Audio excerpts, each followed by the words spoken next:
Oi, gente, estou aqui para falar sobre o jogo pela quinta rodada da fase de grupos da Libertadores. Flamengo 2025. Flamengo 2, LDU 0. Uma vitória do Flamengo. O Flamengo vence com o placar que precisava para poder ter a vantagem na última rodada. Então, uma vitória simples contra o Tátira classifica o Flamengo. Aí precisamos ver, né? Vai depender do saldo, vai depender do resultado lá do outro jogo.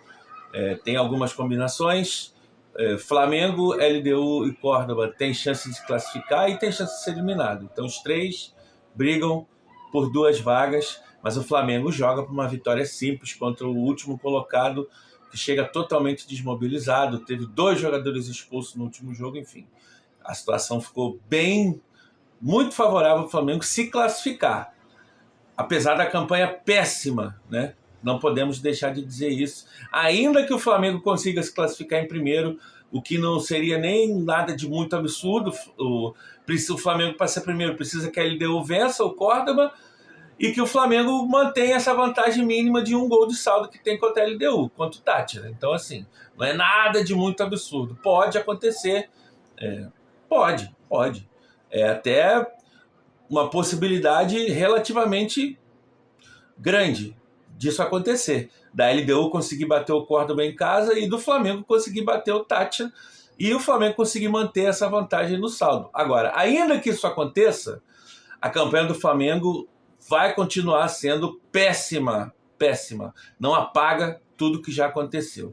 Mas, como eu falei no início do vídeo, eu estou aqui para falar sobre o jogo da quinta rodada, não da campanha toda. Então vamos ao jogo.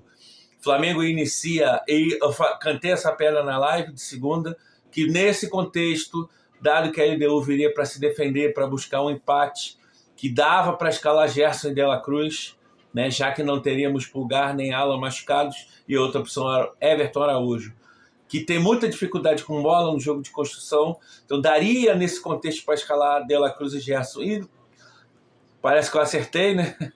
O Felipe fez exatamente isso. Ele optou de novo pelo Bruno Henrique, e aí eu vou acreditar no que ele disse, de que ele não está optando pelo Pedro, porque o Pedro não está no mesmo nível físico, não vai poder fazer esse jogo de pressionar o adversário o tempo todo como ele deseja. Óbvio que o Pedro nunca vai fazer um papel igual ao do Bruno Henrique, ele não tem nem velocidade nem explosão para isso. Mas ele pode contribuir sim, na visão do Felipe ele ainda não está propenso a isso, e isso eu aceito, numa boa. Se é isso, eu entendo, eu aceito. O que eu não entendo muito é o Michael, gente. Então já vou começar logo com uma crítica. A escalação e o jogo mostrou, né, que quando eu vi a escalação e não gostei, eu estava certo. O Michael faz uma primeira boa jogada e depois ele foi um cemitério de ataques do Flamengo. A bola caía no pé dele e o ataque morria. Foi impressionante. Como foi ruim a atuação do Michael. Então, assim, eu questiono por que não o Juninho? Por que não o Bruno Henrique na esquerda e o Juninho por dentro? Já que o Pedro não vai conseguir pressionar, repito, entendo isso, aceito, ok. Por que não o Juninho? Eu acho que o Juninho merece mais oportunidade, gente. Com todas as... Pode buscar aí. O Wagner critica. Critica o Juninho pra caramba. Critica um pouco, não. Tem que fazer gol. Mas, cara, ele precisa jogar. Assim, com todo respeito, o Michael não vem se justificando. Ele deu um passe, pagou contra o Bahia. Deu. E também jogou mal, na minha opinião. Não jogou bem. Foi a única coisa que ele fez ali.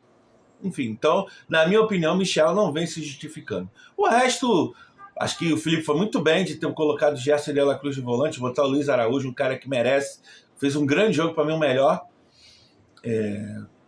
Um gol e assistência, apesar de atuações ótimas de Léo Ortiz. O próprio Léo Pereira também jogou bem. Os 2 volantes, Gerson e De La Cruz, jogaram muito bem. Mas eu vou colocar o Luiz Araújo como o melhor, porque ele foi decisivo.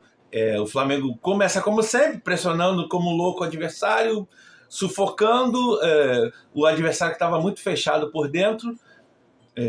Então, era muito difícil jogar pelo meio, especialmente no contexto em que uma coisa que o comentarista da ESPN falou aí, assim, ultimamente tem sido difícil concordar com o que os comentaristas falam. Mas ontem eu até concordei com quase tudo que tanto o Zinho quanto o Eugênio Leal falaram. Eugênio Leal muito bom, diga-se de passagem. que o fato de não ter o Gerson mais próximo do Arrascaeta dificultou o jogo por dentro. Tá certo. Mas assim, o Flamengo teve muito jogo por fora, né? Pelas duas laterais. E o Luiz Araújo entrou muito bem. Então o Flamengo pressionando muito, muito cruzamento, muita jogada pelos lados, né? Wesley muito agudo na direita. O Luiz jogando um pouquinho mais à direita do que normalmente o Gerson joga, mas bem ali também. Se entendeu relativamente bem com o Wesley. Alexandro também ultrapassando, fazendo muita ultrapassagem desde o primeiro tempo.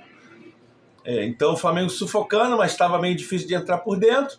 E o Flamengo aproveitou, né? Uma coisa que você tem que aproveitar quando você tem defesas fechadas. Foi a bola parada, gol do Léo Ortiz, enfim, que jogador espetacular o seu Leonardo Ortiz, né?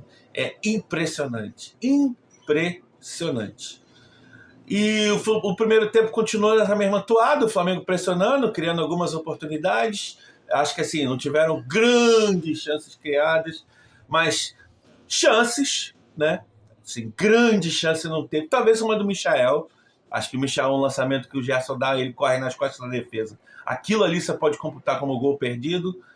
Fora isso, você teve algumas finalizações boas ali, bolas que rondaram a área, mas nada assim de uma chance muito clara. Termina o primeiro tempo, né, o Flamengo com impressionantes 50% de posse de bola no campo do adversário. Da posse de bola que o Flamengo teve, que foi acho que quase 70, 68, de toda essa posse de bola que o Flamengo teve, mais da metade, metade dela, 50%, né? 50% foi no campo adversário. Gente, isso é muita coisa. O jogo se deu basicamente no campo de defesa da LDU. Volta para o segundo tempo, a LDU um pouco mais ofensiva, faz uma mexida, adianta um pouquinho o seu time, mas assim, continua não ameaçando, o Flamengo continua dominando o jogo, continua atacando, e aí vem a jogada do segundo gol, uma jogada espetacular do Alexandre, né? Assim, méritos totais dele, fez aquela jogada sensacional, ele ameaçou cruzar, trouxe, fez que ia voltar e levou para a linha de fundo, entrou na área, cruzou, a zaga rebateu, o Luiz Araújo foi lá e cravou. 2-0, o placar que a gente precisava. No início do segundo tempo, isso também condiciona o jogo, né? Como eu digo, gols no início condicionam bastante o jogo. O Flamengo, quando tinha o placar mínimo, né, que precisava, claro que seria muito melhor se pudesse ter feito 3-4, e poderia ter feito, mas assim, o Flamengo, quando faz o placar que já lhe dava a vantagem, né, no saldo, ele relaxa bastante, né? Aí fica muito óbvio. A LDU consegue atacar um pouquinho mais, consegue ter mais um pouquinho de posse de bola, mas sem ameaçar muito. Acho que só teve uma finalização ali. Teve algumas jogadas ali pelo lado direito da defesa do Flamengo, esquerdo de ataque da LDU. O Alvarado fez umas 2 ou 3 boas jogadas ali antes de sair. Também não entendi porque que o técnico tirou, graças a Deus que tirou, que é o melhor jogador da LDU com sobra, pelo menos desses que estavam em campo ontem. O cara, acho que foi até o Cornejo, que fez o gol contra a gente no ano passado, quando jogava no Palestino. Dominou, não muito próximo da pequena área, mas assim, dentro da área, mas perto da linha da grande área ali, mas dentro da área já dominou e chutou bem mal, a zaga rebateu. Mas fora isso, não me lembro de nenhuma outra, assim, rondou ali a área, mas nada de muito perigo. O Flamengo também não criou tantas oportunidades assim, uma chancezinha ou outra. O Felipe substituiu, logo depois que faz o gol, entra o Pedro, né, e o Cebolinha, que também acabaram não produzindo muito, mas eu acho que tem muito a ver com essa situação de que o Flamengo tinha feito o resultado que lhe convinha, e aí o time deu uma baixada na intensidade. Talvez se eles tivessem entrado com o jogo 1-0, eles pudessem ter tido mais oportunidades, né? Pedro poderia ter sido mais acionado. Depois, aos 30 e pouco, ele coloca o Wallace Ian e o Everton Araújo, tira Arrascaeta e De La Cruz, mantém o Gerson como volante, coloca o Wallace Ian para fazer uma dupla de ataque com o Pedro, e no final entra o Matheus Gonçalves. Assim, um jogo muito controlado, sem o Flamengo criar assim, muito problema para ele. Teve um contra-ataque outro ali que faltou um capricho, poderia ter saído o terceiro gol, mas a LDU também fez nada, gente, muito pouco. Pouco chegou ao campo de ataque. muito pouco chegou ao campo de ataque, mas assim, um jogo muito controlado, uma boa vitória, não uma exibição espetacular, né? Acho que ainda estamos devendo uma exibição espetacular na Libertadores, desde lá daquela partida contra o Vélez na semifinal de 2022, mas assim, uma boa vitória que nos deixa numa situação boa. Como eu falei, pode ser que o Flamengo termine em primeiro, não é nada de muito absurdo, porque a LDU joga em casa e precisa ganhar.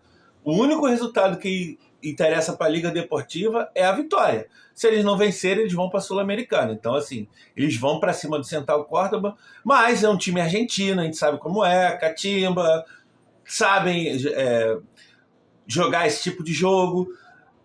Mas não é impossível o Flamengo conseguir o primeiro lugar, mas ainda que isso aconteça, não vai apagar a campanha péssima do Flamengo nessa primeira fase de Libertadores, mas assim, estamos muito encaminhados, precisamos de uma vitória qualquer contra o Deportivo Táchira, na última rodada, que será no dia 27 ou 28 de maio. Tá bom, gente? É isso. Saudações rubro-negras, um abraço, valeu, até a próxima.